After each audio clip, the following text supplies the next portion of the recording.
Doha, September 9th, 2025. The Gulf capital known for skyscrapers and diplomacy has suddenly become the stage of high drama. Qatar, a nation that has long cast itself as a broker of peace in the Middle East, is now declaring it will not abandon its mediation efforts in Gaza, even after being struck itself.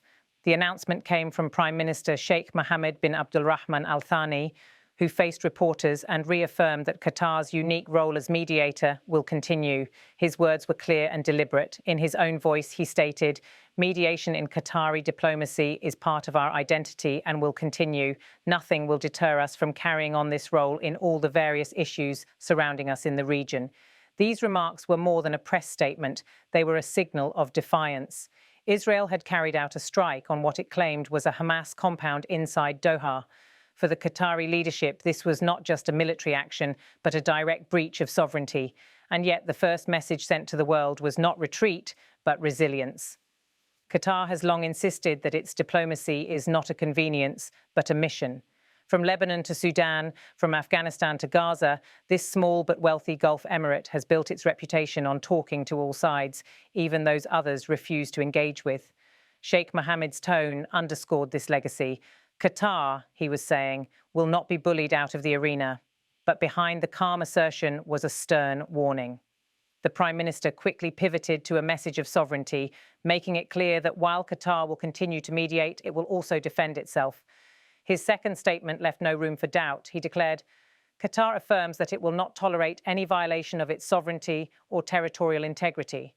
It will respond firmly to any reckless breach or aggression that threatens its security and undermines regional stability. Qatar reserves the right to respond to this blatant attack and will take all necessary measures to address it." The balance in his words was deliberate. On the one hand, the mediator extending an open hand to continue peace talks. On the other, the sovereign state, warning that aggression will not go unanswered. This dual message, diplomacy with defiance, lies at the heart of Qatar's strategy. To understand the significance of this moment, one must look at the broader context. Qatar's history as a mediator is long and calculated. In 2008, it hosted factions from Lebanon's political landscape, helping resolve an 18-month stalemate that had paralyzed Beirut. Years later, it became home to the Taliban's political office, a platform that ultimately facilitated talks, leading to America's withdrawal from Afghanistan. And in the current Gaza conflict, Qatar has acted as a crucial bridge, brokering prisoner swaps, ceasefires, and aid convoys. This role is not without controversy. Israel has accused Qatar of providing Hamas with political cover, pointing to financial aid flowing into Gaza. Yet Western officials, including in Washington, concede that without Doha's channels, many of the temporary pauses in fighting, which allowed food, medicine, and fuel to reach civilians, would never have been possible. For Qatar, this criticism has become the cost of doing business in diplomacy. The Israeli strike on Doha, however, changes the dynamic. For the first time in modern memory, the Qatari capital itself has been drawn into the line of fire. Residents awoke to images of smoke rising from what Israel insisted was a Hamas compound. For Qataris, the attack pierced the sense of safety and stability carefully cultivated by their leadership. The government's response, though, was measured, firm in condemning the violation, but equally determined to maintain its diplomatic mission. What does this mean for the region? First, it raises the spectre of escalation. If Israel is willing to strike in Doha, no Arab capital feels entirely immune from the spillover of the Gaza conflict.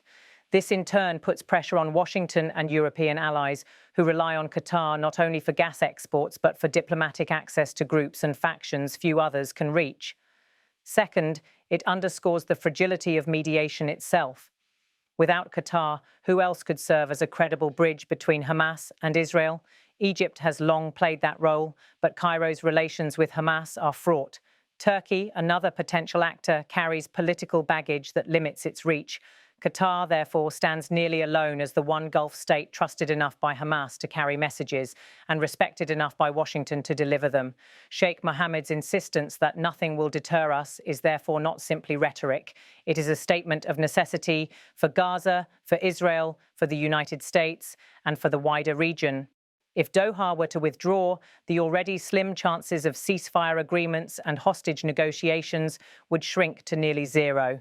Yet Qatar is walking a tightrope. On one side, it seeks to preserve its neutrality, maintaining ties with groups across the spectrum.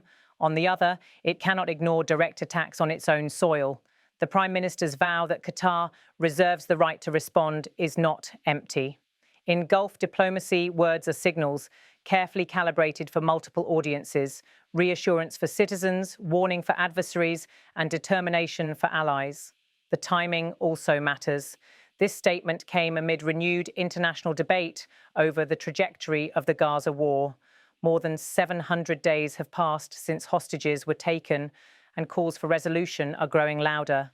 By stepping forward with this message, Qatar is signalling that it still sees itself as indispensable in bringing the crisis to an end. But the risks are profound.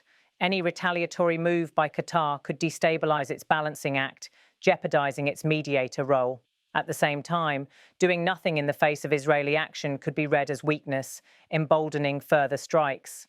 This is the delicate equation facing Sheikh Mohammed: how to project strength without sacrificing diplomacy, how to defend sovereignty while still keeping the doors to mediation wide open.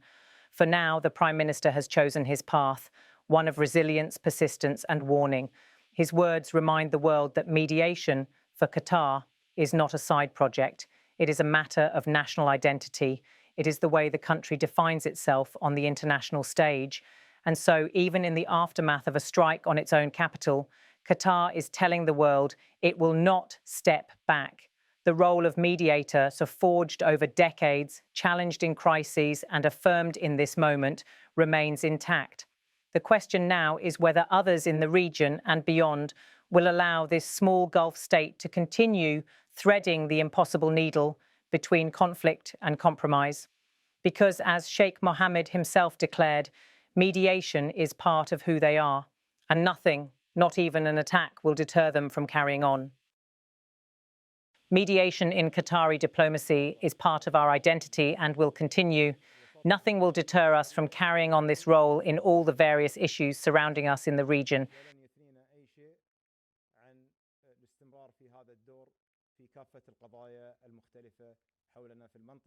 Qatar affirms that it will not tolerate any violation of its sovereignty or territorial integrity.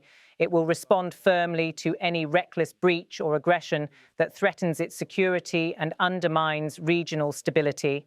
Qatar reserves the right to respond to this blatant attack and will take all necessary measures to address it.